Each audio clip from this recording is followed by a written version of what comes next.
بسم اللہ الرحمن الرحیم۔ السلام علیکم دوستوز، امید کرتا ہوں آپ لوگ ٹھیک ہوں گے اور آپ لوگوں کی زندگی خوشیوں کے ساتھ گزر رہی ہوگی۔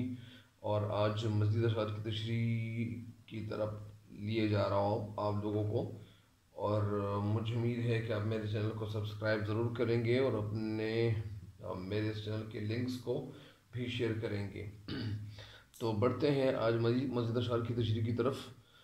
پہلا شعر ہے کہ موج نفس کیا ہے تلوار ہے، خودی کیا ہے تلوار کی دھار ہے، خودی کیا ہے راز درون حیات، خودی کیا ہے بیداری کائنات، خودی جلوہ بد مست و خلوت پسند، سمندر سمندر ہے ایک بوند پانی میں بند۔ تو یہ اشعار ہے اور ان اشعار کی طرف تشریح کی طرف آپ لوگوں کو لیے جا رہا ہوں۔ موجی نفس، سانسوں کی لہر مراد زندگی، موج نفس سانسوں کی لہر، اور تلوار تو تلوار کو کہتے ہیں، خودی کے معنی ہے خود کو پہچاننا، تلوار کی دھار، دھار کے معنی تلوار کی تیزی، تلوار کی دھار تلوار کی تیزی۔ شاید اس شعر میں کہنا کیا چاہتے ہیں، شاید اس شعر میں کہنا کیا چاہتے ہیں، شاعر کا مطلب کیا ہے اور وہ کون سا مطلب لینا چاہتے ہیں۔ اپنے مطلب کی طرف آتا ہوں، اپنے مطلب کی طرف آتا ہوں کہ شاعر کہنا کیا چاہتے ہیں۔ شاعر اس شعر میں کہنا ہمیں یہ چاہتے ہیں کہ یہ سانس کی لہر کیا ہے، تلوار ہے، سانس کی لہر کیا ہے، تلوار ہے، اور خودی کیا ہے اس تلوار کی دھار ہے، یعنی خودی کیا ہے تلوار کی دھار۔ اس شعر کی تشریح کچھ یوں ہے کہ شاعر شعر میں کہنا کیا چاہتے، شاعر کہنا یہ چاہتے ہیں، اور اس شعر کا مطلب اور مراد اس سے یہ ہے کہ اگر زندگی کو تلوار مانا جائے تو خودی کو اس کی دھار کہنا چاہیے، کہ اگر زندگی کو تلوار مانا جائے تو خودی کو اس کی دھار کہنا چاہیے۔ جس طرح تیز دھار کے بغیر تلوار بیکار ہوتی ہے، جس طرح تیز دھار کے ساتھ، جس طرح تیز دھار کے بغیر تلوار بیکار ہوتی ہے، اسی طرح خودی کے بغیر زندگی کچھ بھی نہیں ہے۔ غرض اس کا مطلب یہ ہے کہ خودی زندگی کے قالب میں روح کی حیثیت رکھتی ہے۔ جو شخص خودی کو درجے کمال تک پہنچا لے وہی انسانیت کی بلندیوں کو چھو سکتا ہے۔ ظاہری بات ہے کہ جو انسان یعنی وہ خودی کو پالے، خودی کا جو جذبہ ہے اس تک وہ رسائی حاصل کر لے، اور وہ رسائی حاصل کر کے ان کو پھر کیا ہوتا ہے، ان کو کامیابی مل جاتی ہے۔ ایک دفعہ پھر ایک شعر کی تشریح سن لے کہ نظم کے آخری بند میں شاعر علامہ اقبال رحمۃ اللہ علیہ اپنے مطلب کی طرف کچھ اس طرح آتے ہیں اور کچھ اس طرح رقم تراز سے کہتے ہیں کہ مسلمان میں خودی کا جذبہ بیدار کرنے کی کوشش کرتے ہوئے سانسوں کے لمبے سلسلے کو وہ تلوار قرار دیتے ہیں، اور خودی کی جو حقیقت ہے وہ اس طرح واضح کر رہے ہیں کہ یہ خودی دراصل اسی تلوار کی دھار ہے۔ دھار کے معنی تیزی، یعنی تلوار کی جو دھار ہے تو وہ خودی کی وجہ سے ہے۔ تلوار کا حقیقی جوہر اور جو اصل بات ہے، جو اصل موتی ہے، وہ اس کی تیزی ہوتی ہے۔ بالکل اسی طرح انسان کا جوہر جو ہے، انسان کے اندر جو قیمتی لال ہے، جو قیمتی ہونا، جو کوالٹیز ہے، وہ ان کی خودی ہے۔ اگر انسان میں خودی نہ ہوگی، اگر انسان میں خودی نہ ہوتی یا نہ ہوگی تو پھر کیا ہوگا؟ تو اس کی صلاحیتیں پھر یعنی وہ ختم ہو جائیں گی، ان کی صلاحیتیں سلب ہو جائیں گی، ختم ہو جائیں گی، اور لوگ ان کا نام بھی نہیں لیں گے۔ تو اس شعر کی تشریح میں ایک دفعہ دو تین دفعہ کر چکا ہوں، ایک دفعہ پھر اس شعر کی تشریح سن لے کہ شاعر اس شعر میں کہنا کیا چاہتے ہیں۔ شاعر اس شعر میں کہنا یہ چاہتے ہیں کہ خودی کیا ہے یہ زندگی کا، اچھا کہ یہ خودی کے معنی کہتے ہیں کہ یہ موج نفس کیا ہے تلوار ہے، خودی کیا ہے تلوار کی دھار ہے، یعنی یہ سانس کی جو لہر ہے یہ کیا چیز ہے، یہ سانس جو ہم لیتے ہیں یہ کیا چیز ہے، یہ ایک تلوار ہے۔ خودی کیا ہے، یہ اس تلوار کی دھار ہے۔ مراد یہ ہے کہ اگر زندگی کو تلوار تسلیم کیا کر لیا جائے تو خود ہی کو اس کی دھار کہنا چاہیے۔ جس طرح تیز دھار کے بغیر تلوار بیکار ہوتی ہے اور اس کی کوئی قدر و قیمت نہیں ہوتی، اسی طرح خودی خودداری اور خودآگاہی کے بغیر زندگی کچھ معنی نہیں رکھتی ہے، یعنی اس کی کچھ حیثیت نہیں ہوتی ہے۔ غرض جو شخص خودی کو پہچاننے میں کامیاب ہو جائے، غرض جو شخص خودی کو پہچاننے میں یعنی خودی کی شناخت کرنے میں وہ کامیاب ہو جاتا ہے، وہی شخص وہ انسانیت کی بلندیوں تک پہنچ سکتا ہے۔ امام شافعی رحمۃ اللہ علیہ کا ایک قول ہے کہ وقت ایک کاٹنے والی تلوار ہے، اور ظاہری بات ہے کہ وقت تھوڑا تھوڑا کر کے انسان زندگی کاٹتا رہتا ہے۔ تو یہ انسان جو ہوتا ہے، اللہ تعالیٰ نے انسان کو بھیجا ہے، اور یہ انسان جب اللہ تعالیٰ کی عبادت کرتا ہے تو اللہ تعالیٰ سارے راز ان کے اوپر کھول دیتا ہے، ساری چیزیں ان کے اوپر اللہ تعالیٰ ظاہر کرتا ہے، ظاہر ہوتی ہیں بہت ساری چیزیں، اور اسی وجہ سے وہ انسان جو کچھ مانگتا ہے تو اللہ تعالیٰ ان کو دینے لگتا ہے۔ جب ہماری جو زبانیں ہیں، ہماری زبان وہ اللہ تعالیٰ کو بار بار پکارنے کے لیے استعمال ہو جائیں، اور جب ہمارے ہاتھ، ہمارے پاؤں، ہمارا سارا جسم اللہ تعالیٰ کی مرضی کے مطابق استعمال ہونا شروع ہو جائیں، تو پھر ظاہری بات ہے کہ اللہ تعالیٰ ہمارے ذہنوں پہ اور ہم سب کے لیے ساری چیزیں وہ کیا کرتی ہیں، وہ اسرار و رموز جتنے بھی ہوتے ہیں، جو چھپی ہوئی باتیں ہوتی ہیں وہ واہ ہو جاتی ہیں اور سب کچھ پتہ چل جاتا ہے۔ انہیں ایسا تو نہیں چلتا کہ جس طرح پیغمبر جو مبعوث ہوتے تھے انبیاء علیہ السلام، لیکن بات یہ ہوتی ہے کہ بہت سارے لوگ جو تصوف کی طرف وہ مائل ہوتے ہیں، مائل بکرم ہوتے ہیں، اور تصوف میں جا کر اللہ تعالیٰ ان کے ذہنوں کو کھول دیتا ہے، ان کے ذہنوں میں، ان کے تخیلات میں وسعت آ جاتی ہے۔ بہرحال اس شعر کی تشریح مکمل ہو گئی ہے، اگلے شعر کی تشریح کی طرف چلتے ہیں۔ خودی کیا ہے راز درون حیات، خودی کیا ہے بیداری کائنات۔ اس شعر میں شاعر کہنا کیا چاہتے ہیں، یعنی راز درون حیات کے معنی کیا ہے؟ زندگی کا چھپا ہوا راز۔ بیداری کائنات کے کیا معنی ہے؟ کائنات کا متحرک اور یعنی وہ سلسلہ جاری رکھنا، یعنی عمل کا سلسلہ جاری رکھنا۔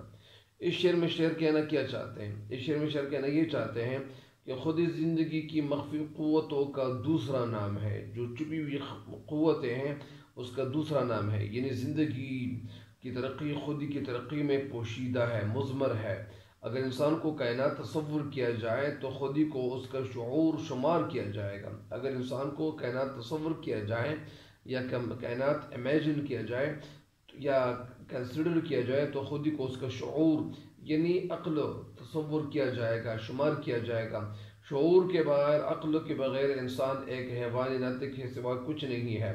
اگر انسان کے اندر یہ شعور نہ ہوتا اور یہ شعور کی صلاحیت اللہ تعالیٰ انسان کے اندر نہ ڈالتا تو پھر کیا ہوتا؟ پھر انسان یعنی یہ پھر جانور سے تو کم تر نہیں سمجھا جاتا، پھر جانور اور انسان میں کچھ فرق نہ ہوتا۔ پھر بس انسان کو عقل و شعور کی نعمت اللہ تعالیٰ نے عطا کی ہوئی ہے، اور اسی وجہ سے اس انسان کو اشرف المخلوقات کا درجہ اللہ تعالیٰ نے دے دیا ہے۔ یعنی اگر انسان کی خود یہ قائم ہے تو وہ اشرف المخلوقات میں یعنی ان کا شمار ہوگا، اور اس ہی کے قدم سے رونق کائنات ہے۔ یعنی جو خوبصورتی ہے انسان کے اندر، جو خوبصورتی ہے تو وہ اس چیز کی ہے، یا وہ کس چیز کی ہے؟ وہ اصل میں اشرف المخلوقات کی وجہ سے ان کی حیثیت سمجھی جاتی ہے، گردانی جاتی ہے، اور اس ہی کے قدم قدم سے سب کچھ ہے۔ اگر انسان میں خود ہی نہیں تو گویا وہ یعنی اس نعمت سے اور اس شعور سے پھر کیا ہے؟ وہ محروم ہے۔ تو پھر ان کے اندر پھر نعمت شعور نہیں ہے، وہ عقل شعور سے پھر وہ کام نہیں لیتے، اور وہ ان کے اندر عقل شعور نہیں ہے۔ اور اگر انسان کو نعمت شعور حاصل نہیں تو پھر کائنات کا وجود وہ بے معنی اور بے مقصد ہو کر رہ جاتا ہے۔ ظاہری بات ہے کہ اگر انسان کے اندر شعور نہ ہو تو کائنات کا وجود اور بے معنی اور بے مقصد ہو کر رہ جاتا ہے۔ یعنی کائنات کا جو مقصد ہے وہ اس مقصد پھر کیا کرے گا؟ وہ غفلت میں پڑے گا، اور وہ کائنات کے مقصد کو سامنے نہیں رکھے گا۔ پھر یہ انسان نہیں سوچے گا، یعنی شعور کی جو صلاحیت ہے اگر انسان کے اندر نہ ہوتی، یہ صلاحیت نہ ہوتی تو پھر انسان سوچنے نہ لگتا، پھر انسان وہ نہ سوچنے کی صلاحیت ان کے اندر نہ ہوتی۔ تو پھر کائنات کا وجود وہ اس کا وجود یعنی کائنات کا وجود وہ بے مقصر ہو کر رہ جاتا۔ غرض خود ہی انسان کائنات کا جو اصلی جوہر ہے، اور وہ ایسا راز ہے جسے زندگی نے محفوظ اور چھپا ہوا رکھا ہے، یعنی بیداری کائنات کا جو راز ہے وہ سب کچھ ہے۔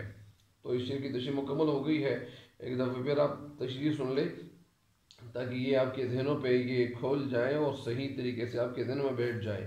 یعنی شعر میں کہنا کیا چاہتے ہیں؟ شعر میں کہنا یہ چاہتے ہیں کہ خود ہی کیا ہے زندگی کا چھپا ہوا بھید۔ اگر کوئی پوچھے کہ خود ہی کیا ہے تو بتا دینا کہ زندگی کا چھپا ہوا راز۔ خود ہی سے کیا مراد ہے؟ کائنات کی بیداری اور مستعدی، یعنی کائنات کی جو بیداری ہے وہ خود ہی ہے۔ کیا ہے؟ وہ خود ہی سے مراد یہی ہے۔ مطلب اس کا یہ ہے کہ زندگی کا جو بھید ہے وہ خود ہی میں چھپا ہوا ہے، اور خود ہی ترقی کرے گا تو زندگی بھی ساتھ ہی ترقی کے درجے تک پہنچتی چلی جائے گی۔ جس طرح انسان عقل و شعور کی وجہ سے اشرف المخلوقات میں ان کا شمار ہوتا ہے، اسی طرح کائنات خود ہی کے دم قدم سے قائم بھی ہے اور بیدار بھی ہے۔ انسان شعور سے محروم ہوتا تو پھر اس کا ہونا نہ ہونا پھر براہ بر ہوتا، پھر انسان کو تو انسان نہیں سمجھا جاتا تھا۔ پھر اسی وجہ سے اللہ تعالیٰ نے ان کو ان اشرف المخلوقات کا درجہ جو دے دیا ہے، تو یہ اسی وجہ سے یہ انسان برتر ہے۔ لیکن یہ انسان خود اپنی برتری کو تسلیم نہیں کرتا، کیونکہ یہ زیادہ تر بے علم لوگ جو ہوتے ہیں تو وہ یعنی اللہ کائنات کی جو حقیقت ہے وہ ان کے ذہنوں پہ وہ اشکار نہیں ہوتی ہے، اشکارہ کے معنی ظاہر نہیں ہوتی ہے۔ کائنات خود ہی سے خالی ہو تو بے مقصد اور بے معنی ہے، یعنی اس کی کوئی مقصد کوئی معنی نہیں ہوتی ہے۔ غرض خود ہی ساری دنیا سے کیا ہے وہ بلند ہے اور برتر ہے، اور اس کی وجہ سے یعنی یہ سب کچھ کیا کس چیز کی وجہ سے ہے؟ یعنی خود ہی کی وجہ سے سب کچھ ہے۔ اس شعر کی تشریح بھی مکمل ہوگی، اگلی شعر کی تشریح کی طرف چلتے ہیں۔ خود ہی جلوہ بدمست و خلوت پسند، سمندر ہے بوند پانی میں بند۔ خود ہی جلوہ بدمست کی معنی ہے مدہوش کر دینے والا نظارہ۔ جلوہ کی معنی نظر آنا، بدمست یعنی جو ہوش میں نہ ہو، تو جلوہ بدمست کی معنی کیا ہے؟ مدہوش کرنے والا، کر دینے والا نظارہ۔ خلوت پسند کی معنی تنہائی پسند۔ اس شعر کی تشریح میں شعر کہنا کیا چاہتے ہیں؟ شعر میں کہتے ہیں کہ خود ہی میں کیا ہے، یعنی خود ہی کے حوالے سے شعر کہنا کیا چاہتے ہیں؟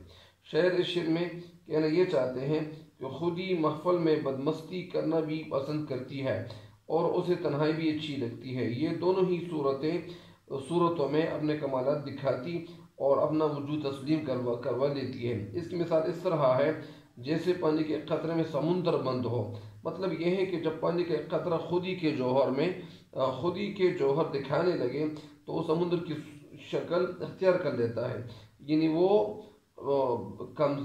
بے مایہ اور جو کم قطرہ ہے وہ اپنے اندر بے اندازہ وسعت پیدا کر لیتا ہے، یعنی وہ قطرہ جو اس کی کوئی حیثیت نہیں ہوتی بلکہ وہ اس کی حیثیت بھی زیادہ ہوتی جاتی ہے۔ مطلب اس کا یہ ہے کہ جب یعنی وہ سمندر کی صورت اختیار کر لیتا ہے، یعنی پانی جو ایک قطرہ پانی جمع ہو جاتا ہے تو ایک قطرہ پانی جمع ہو کر پھر کیا ہو جاتا ہے، وہ نہروں سے اور وہ پھر کیا ہوتا ہے وہ دریا بنتے ہیں، اور دریا کے بعد پھر کیا ہوتے ہیں، پھر وہ سمندر کی طرف چلا جاتا ہے وہ پانی، تو اسی وجہ سے اس کی حیثیت پھر بڑھتی جاتی ہے۔ اسی وجہ سے انسان کی طرف اشارہ ہے۔ تو شاعر کہنا یہی چاہتا ہے کہ اگر انسان میں عقل و شعور نہ ہو تو اس کا ہونا یا نہ ہونا یعنی وہ بالکل اسی طرح شعر کہتے ہیں، یعنی وہ اس کی کوئی حیثیت نہ ہوتی تھی۔ پھر مراد اس سے یہ ہے کہ مادی دنیا کی جو تسخیر ہے، جو مسخر ہونا ہے، مسخر ہونے کے وقت خود ہی جلوت میں نمودار ہوتی ہیں اور روحانی دنیا میں اونچا مرتبہ اور مقام پانے کے لیے خود ہی خلوت میں جا بیٹھتی ہے۔ اچھا، یعنی اس شعر کی تشریح کیا ہے؟ اس شعر کی تشریح کچھ یوں ہے کہ خود ہی کو کیا کہا گیا ہے؟ خود ہی کو کیا کہا گیا ہے؟ تو خود ہی کے حوالے سے شعر کہتے ہیں کہ خود ہی کیا ہے زندگی کا چھپا ہوا بید۔ خود ہی سے کیا مراد ہے؟ کائنات کی بیداری اور مستعدی۔ تو اسی وجہ سے اس شعر کی تشریح تو مکمل ہو گئی ہے۔ اگر ایک دفعہ پھر اگر میں اس شعر کی تشریح کر لوں اور بتا دوں کہ شعر میں کہنا کیا چاہتے ہیں؟ شعر میں کہنا یہ چاہتے ہیں کہ خودی کیا ہے؟ خودی کے حوالے سے بتاتے ہیں کہ خودی کی روشنی محض تاریکی ہی کو نہیں اجالے کو بھی زیادہ روشن بنا دیتی ہے، یعنی خودی عملاً اندھیرے اجالے کا بغیر فرق کیے ہوئے دونوں صورتوں میں وہ اپنا جلوہ دکھاتی ہے، جلوہ کیسے دکھاتی ہے؟ صحیح طریقے سے اپنا جلوہ دکھاتی ہے، یعنی اسی تو شعر میں کہنا کیا چاہتے ہیں کہ جلوت اور خلوت دونوں صورتوں میں خودی اپنا کمال دکھاتی ہے۔ اور کمال کیسے دکھاتی ہے؟ یعنی خودی جلوت اور خلوت دونوں صورتوں میں دونوں شکلوں میں خودی اپنا کمال دکھاتی ہے، اور یوں محسوس ہوتا ہے کہ خودی کی شکل میں سمندر ہے اور جو محض ایک قطرہ میں بند ہے۔ مراد اس سے یہ ہے کہ خودی ایک ایسا راز ہے جو پوری زندگی پہ چھایا ہوا ہے۔ تو اس شعر کی تشریح، اشعار کی تشریح مکمل ہو گئی ہے۔ مجھے امید ہے کہ اشعار کی تشریح آپ سمجھ چکے ہوں گے، اور اللہ تعالیٰ آپ لوگوں کو دنیا اور آخرت دونوں جہانوں کی کامیابی عطا کرے۔ تب تک کے لیے اجازت چاہتا ہوں۔ اللہ نگہبان۔